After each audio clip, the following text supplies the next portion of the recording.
പാഠം 26 കലയും കാലവും. നാം ജീവിക്കുന്ന സമൂഹത്തെക്കുറിച്ച്, വിസ്തൃതമായ ഈ പ്രപഞ്ചത്തെക്കുറിച്ച്, നമ്മെക്കുറിച്ച് തന്നെയും അറിയാൻ എന്തൊക്കെ കിടക്കുന്നു? വസ്തുനിഷ്ഠമായും യുക്തിപൂർണമായും അത്തരം കാര്യങ്ങൾ നമുക്ക് പകർന്നു തരുന്ന സാഹിത്യ കൃതികളാണ് ലേഖനങ്ങൾ. വസ്തുതകളെയും ആശയങ്ങളെയും എല്ലാം യുക്തിബദ്ധമായി ബന്ധിപ്പിക്കുന്നതുകൊണ്ട് പ്രബന്ധം എന്നും ഇത്തരം രചനകളെ നമുക്ക് വിശേഷിപ്പിക്കാം. പുതിയ അറിവുകളും ആശയങ്ങളും എല്ലാം ഈ പ്രബന്ധത്തിലൂടെ നമുക്ക് പറഞ്ഞു തരുന്നു. ഇത്തരം കാര്യങ്ങളെല്ലാം ഉൾക്കൊള്ളുമ്പോൾ അവയെല്ലാം അപഗ്രഥിച്ച് വിശേഷപ്പെട്ട ഒരു കാഴ്ചപ്പാടിലേക്കോ അവബോധത്തിലേക്കോ വായനക്കാരെ എത്തിക്കുവാനായിട്ട് ഒരു ലേഖനത്തിന് സാധിക്കണം. അതാണ് ഈ ലേഖനത്തിന്റെ പ്രത്യേകതയായിട്ട് നമ്മൾ പറയുന്നത്. ഇനി കലയും കാലവും തമ്മിലുള്ള ബന്ധത്തെ ചരിത്രപരമായ തെളിവുകളോടെ വിശദീകരിക്കുന്ന ലേഖനമാണ് നമ്മുടെ 26ാമത്തെ പാഠം. എന്താണ് ഈ MP പോളിന്റെ കലയും കാലവും എന്ന ഈ ലേഖനം? ഒരു കലാകാരനെ സംവിധാനം ചെയ്യുന്ന ശക്തികൾ പലതാണ്. ജന്മസിദ്ധമായ വാസന, പൂർവ്വ കലാകാരന്മാരുടെ മാതൃക, അഭ്യാസ രീതി, ബഹുജനങ്ങളുടെ രുചി വൈചിത്ര്യം, സാമുദായിക ആദർശങ്ങൾ, ജീവിക സമ്പാദന പ്രശ്നം, ഇങ്ങനെ പലതും ആലോചിക്കേണ്ടതായിട്ടുണ്ട്. ഇവയിൽ ഏതിനാണ് പ്രാധാന്യം കൽപ്പിക്കേണ്ടത് എന്ന് ശാസ്ത്രീയമായി നിർണയിക്കുക എളുപ്പമല്ല. ഇന്ന കാലത്ത് ഇന്ന ദേശത്ത് ഇന്ന കലാകാരൻ ഇന്ന വിധത്തിൽ കലാസൃഷ്ടി ചെയ്തത് എന്തുകൊണ്ടാണെന്ന് പൂർണ്ണമായും സംശയമില്ലാതെ, അല്ലെങ്കിൽ അതിനൊരു വാക്ക് സംശയമില്ലാതെ എന്ന് പറയാൻ പറ്റിയ വാക്ക് അസന്നിഗ്ധമായി നിശ്ചയിക്കണമെങ്കിൽ നമുക്ക് ഇന്നുള്ളതിനേക്കാൾ വളരെയധികം ശാസ്ത്രീയ വിജ്ഞാനം വേണ്ടിയിരിക്കുന്നു. അത്രയ്ക്കും ശാസ്ത്രീയ വിജ്ഞാനമുള്ള ആളുകൾ ഇന്നില്ല. ഇന്ന് ശൈശവ ദശയിലിരിക്കുന്ന പാരമ്പര്യശാസ്ത്രം, യൂജനിക്സ്, ജന്മവാസനയെക്കുറിച്ച് ഒരു തീർപ്പ് കൽപ്പിക്കുവാൻ അശക്തമാണ്. അതുകൊണ്ട് കലാകാരന്മാരെ നാം ഇന്നും അനുഗ്രഹീത പുരുഷന്മാരെന്നും അമാനുഷിക പ്രഭാവന്മാരും എന്നും ഒക്കെ വിളിക്കുന്നു. ദുർഗാദേവിയോ വീണാദേവിയോ നാവിൽ എഴുന്നള്ളിയതിൻ്റെ ഫലമായിട്ടാണ് കാവ്യസിദ്ധി ഉണ്ടായത് എന്നുള്ള അലങ്കാര പ്രയോഗം ഇന്നും സർവ്വസാധാരണമാണ്.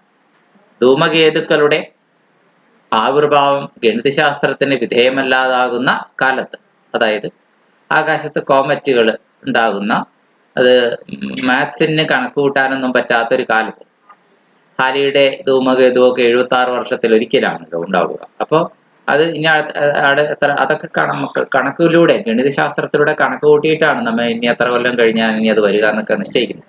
അങ്ങനെയൊന്നും കണക്കാക്കാൻ പറ്റാത്തൊരു കാലം ഉണ്ടായിരുന്നു.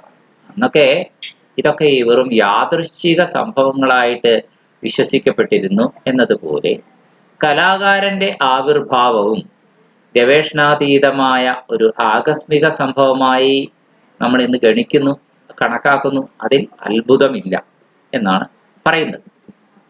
തുടർന്ന് പറയുന്നു, പക്ഷേ സുകുമാര കലകളുടെ ചരിത്രം നോക്കുമ്പോൾ അവയുടെ വൃദ്ധിയും, വൃദ്ധി എന്താണ്? അഭിവൃദ്ധി.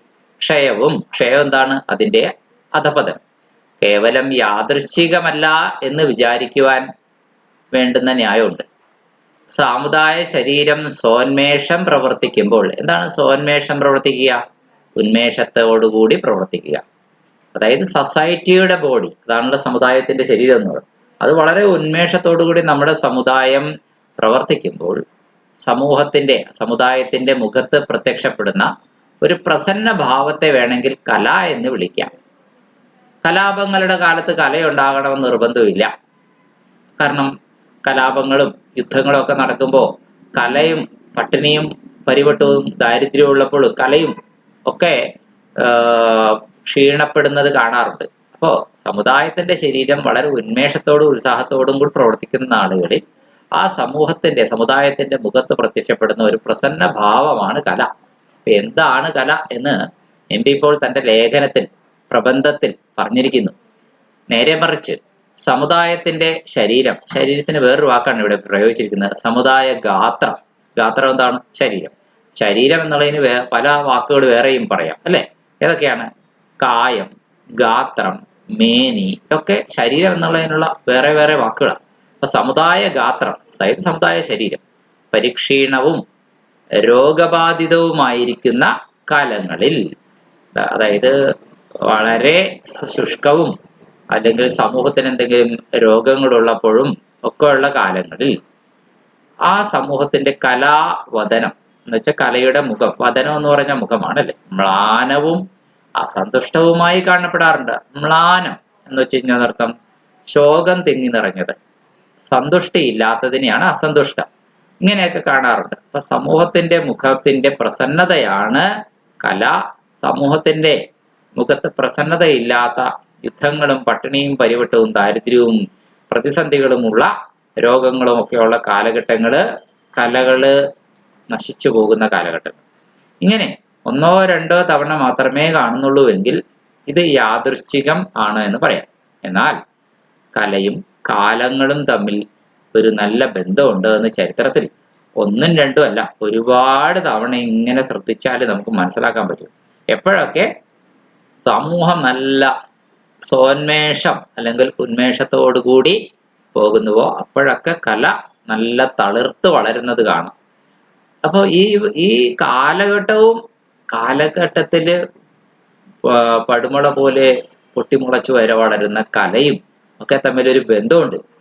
ഇത് ചരിത്രത്തില് തുടർച്ചയായി കാണുന്നു. ഈ തുടർച്ചയായി എന്നുള്ളതിന് ഇവിടെ ഉപയോഗിച്ചിരിക്കുന്ന വാക്ക് നോക്കണേ, അനുസ്യൂതമായി കാണുന്നത് കൊണ്ട് ഈ ബന്ധത്തിന് തീർച്ചയായും ഒരു എന്തോ ആസ്പദം നിയമം ഉണ്ടാകണം എന്ന് നമുക്ക് അനുമാനം ചെയ്യാതിരിക്കാൻ പറ്റില്ല, ഊഹിക്കാതിരിക്കാൻ പറ്റില്ല. അനുമാനം ചെയ്യുക, ഊഹിക്കുക.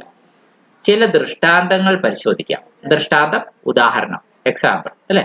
ചില ദൃഷ്ടാന്തങ്ങൾ പരിശോധിക്കുക.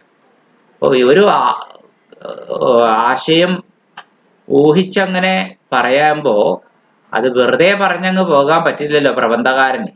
അത് താൻ പറയുന്ന ആശയം ശരിയാണ് എന്ന് സ്ഥാപിക്കാൻ ലോക ചരിത്രത്തിൽ നിന്ന് തന്നെ ഉദാഹരണങ്ങൾ എടുത്ത് നിരത്തേണ്ടി വരും. MP പോൾ അപ്പോ നിസാരമായി എന്തെങ്കിലും പറഞ്ഞു പോകുന്ന ഒരു പ്രബന്ധകാരനല്ല. അപ്പൊ അതുകൊണ്ട് നമുക്ക് നോക്കാം. പാശ്ചാത്യ ലോകത്തിന്റെ സംസ്കാര പ്രഭാവം ഗ്രീസ് ആണ് എന്ന് സർവവിദിതമാണല്ലോ, എന്ന് വെച്ചാൽ സർവരാലും സമ്മതിക്കുന്ന കാര്യമാണല്ലോ.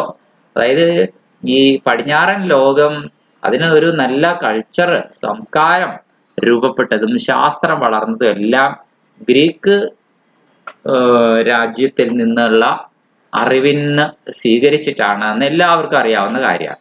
പുരാതന ഗ്രീസിന്റെ ചരിത്രത്തിൽ ഏറ്റവും പ്രധാനപ്പെട്ട ഘട്ടം എപ്പോഴാണ് എന്ന് ചോദിച്ചാൽ അത് പാരസികന്മാരോടുള്ള യുദ്ധമാണ്. ഗ്രീക്കുകാര് പാരസികന്മാരെന്ന് പറഞ്ഞാൽ പേർഷ്യക്കാരനെ മലയാളീകരിച്ച് പറഞ്ഞതാണ്. ഓക്കെ, അവരുമായിട്ട് യുദ്ധം ചെയ്തിട്ടുണ്ട്. ഗ്രീക്ക് ചക്രവർത്തിയായ അലക്സാണ്ടറും അങ്ങനെ പേർഷ്യൻ ചക്രവർത്തിമാരും ഒക്കെ പലപ്പോഴും യുദ്ധത്തിൽ ഏർപ്പെട്ടിട്ടുണ്ട്.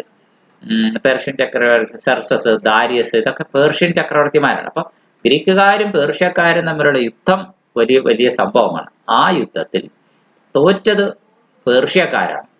ഗ്രീക്കുകാര് അഥവാ ഗ്രീസ് വിജയിയായി. അതോടുകൂടി ഗ്രീസിന്റെ സർവ്വതോന്മുഖമായ ഉത്കർഷം ആരംഭിച്ചു. പിന്നെ ഗ്രീസിന് മുന്നിൽ പ്രതിസന്ധികളില്ല. ഗ്രീസിന് വളരെ ഉത്സാഹത്തിന്റെ ഉന്മേഷത്തിന്റെ, കാരണം വിജയിയുടെ മുഖത്തെ ഭാവമാണ് അല്ലെ ഉത്സാഹവും ഉന്മേഷവും ഒക്കെ. അപ്പൊ ഗ്രീസില് പിന്നെ ഒരു ഉയർച്ച അങ്ങോട്ട് തുടങ്ങുവാണ്.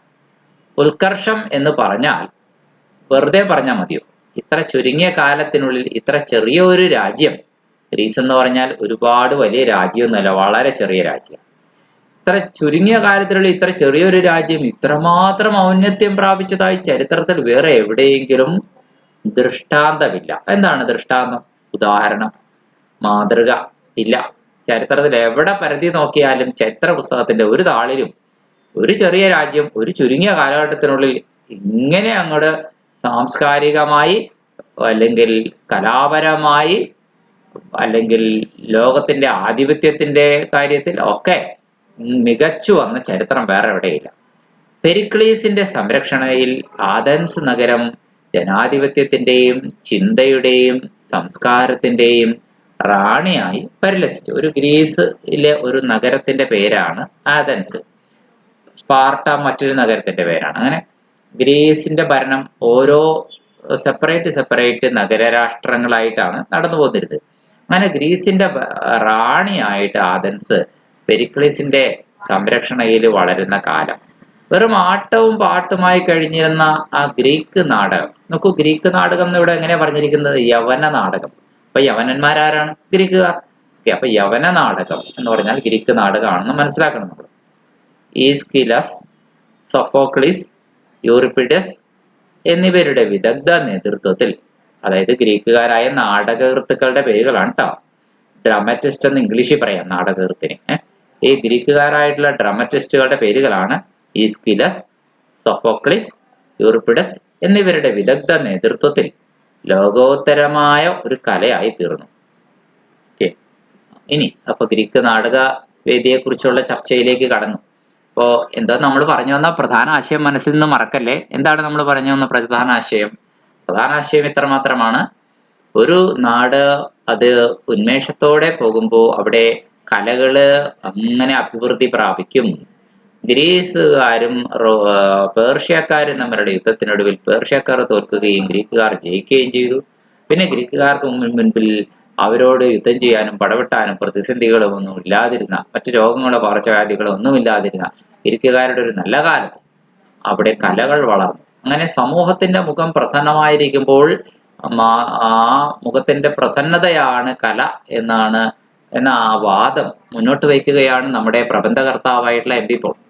ഈ വാദം, താൻ മുന്നോട്ട് വെച്ച വാദം ശരിയാണ്, അത് ആകസ്മികമായിട്ടുണ്ടായതല്ല എന്ന് പറയാൻ വേണ്ടി അദ്ദേഹം പറയുന്നു, ഒന്നല്ല പല തവണ ചരിത്രം പരിശോധിച്ചാൽ ഇതേ കാര്യം നമുക്ക് കണ്ടെത്താം. ഇപ്പോ താൻ പറഞ്ഞ ആശയം തീർത്തും യുക്തിസഹമാണ്, ചരിത്രത്തിൽ തെളിവുകളുള്ളതാണ് എന്ന് തെളിയിക്കാൻ അദ്ദേഹം ഗ്രീക്കിന്റെ പുരോഗമനത്തിന്റെയും വിജയത്തിന്റെയും കഥ പറയുകയാണ്.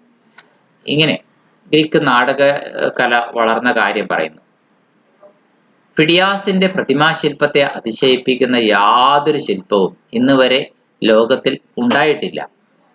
പോളിഗ്നോട്ടസിന്റെ ചിത്രങ്ങൾ യാതൊന്നും കണ്ടുകിട്ടിയില്ലെങ്കിലും അവ ഫിഡിയാസിന്റെ ശില്പങ്ങൾ പോലെ നിസ്തുലങ്ങളായിരുന്നു എന്ന് തന്നെയാണ് അക്കാലത്തുണ്ടായിരുന്നവർ പറയുന്നത് അഥവാ രേഖപ്പെടുത്തിയിട്ടുള്ളത്.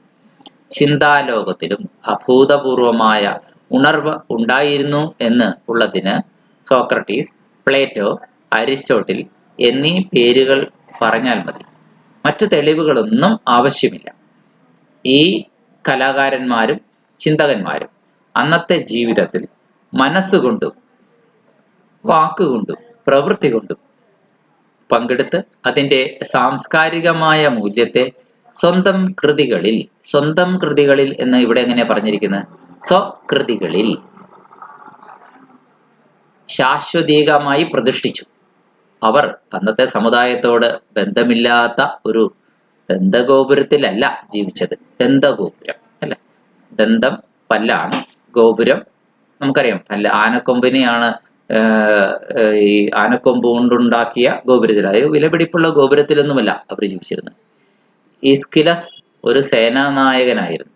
സോക്രട്ടീസിനെ ആഥൻസിലെ ജനകീയ കോടതി ദൈവദ്രോഹത്തിന് വിസ്തരിച്ചപ്പോൾ അദ്ദേഹം പ്രതിഭാഗത്ത് നിന്ന് ഉദ്ധരിച്ച തെളിവുകളിലൊന്ന് താൻ ആഥൻസിന് സൈനിക സേവനം ചെയ്തിട്ടുണ്ട് എന്നതായിരുന്നു. അവരുടെ കലാജീവിതം സാമുദായിക ജീവിതത്തിന്റെ വിശിഷ്ടമായ ഒരു പ്രസ്ഫുരണമായിരുന്നു എന്ന് ചുരുക്കത്തിൽ പറയാം.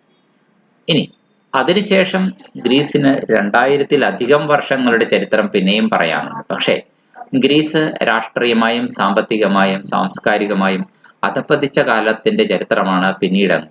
മുമ്പ് പറഞ്ഞവരോട് കിടപിടിക്കത്തക്ക യാതൊരു പേരും ഈ നീണ്ട കാലപ്രവാഹത്തിൽ ഇത്രയും കിട്ടുകയില്ല. ഒരു വശത്ത് 100 കൊല്ലത്തെ ചരിത്രം, മറുവശത്ത് 2000 കൊല്ലത്തെ ചരിത്രം. പക്ഷേ ആ 100 കൊല്ലത്തിലാണ് ഗ്രീസ് വാസ്തവത്തിൽ ശരിക്കും ജീവിച്ചത്. ഗ്രീസ് പ്രദർശിപ്പിച്ചിടത്തോളം ആഭ്യന്തര ചൈതന്യവും വിസ്തീർണവുമായ റോമാ സാമ്രാജ്യം പ്രദർശിപ്പിച്ചിട്ടില്ല. റോമാ സാമ്രാജ്യം വിസ്തൃതിയിൽ ഒരുപാടുണ്ട്, ഗ്രീസിനെ പോലെ ചെറുതല്ല. എന്നാലും ആ സാമ്രാജ്യത്തിന്റെ ചരിത്രം നോക്കുമ്പോൾ അഗസ്റ്റസിന്റെ കാലത്താണ് റോമൻ സംസ്കാരം ഉച്ചനില പ്രാപിച്ചത് എന്ന് കാണാം. ജൂലിയസ് സീസർ കീഴ്പ്പെടുത്തിയ ലോകം മുഴുവനും ആഭ്യന്തര കലഹങ്ങൾക്ക് ശേഷം അഗസ്റ്റസിന്റെ ഛത്രത്തിന് കീഴിൽ വ്യവസ്ഥാപിതമായപ്പോൾ രാഷ്ട്രീയമായ ഔന്നത്യത്തിന് ഇടം നൽകുന്ന ഔന്നത്യം കവിതാലോകത്തും പ്രത്യക്ഷപ്പെട്ടു എന്നാണ് പറയുക.